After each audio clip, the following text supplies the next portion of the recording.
Olles mõnda aega oma ettevõtte siili kasutanud, võib välja tulla, et osadel artiklitel on kood kuidagi teistest erinev, paigast ära läinud. Näiteks otsisin välja artikligrupi U-toru ja siin on koodiloogika selline, et PA ja sealt edasi numbrid. Nüüd millegipärast kahel artiklil on meil siin PC. Nüüd kui te olete korraarmastaja nagu mina, siis sooviks need koodid ära muuta.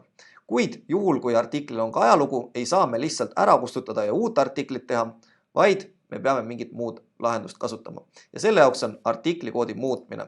Artiklikoodi muutmine leiame siit seadistuste alt ja siinkohal tuleb siis kohe ka hoiatus teile, et artiklikoodi muutke ainult siis, kui te olete ainsad, kes esiili sisse logitud on, ehk ainsad kasutajad sellel hetkel.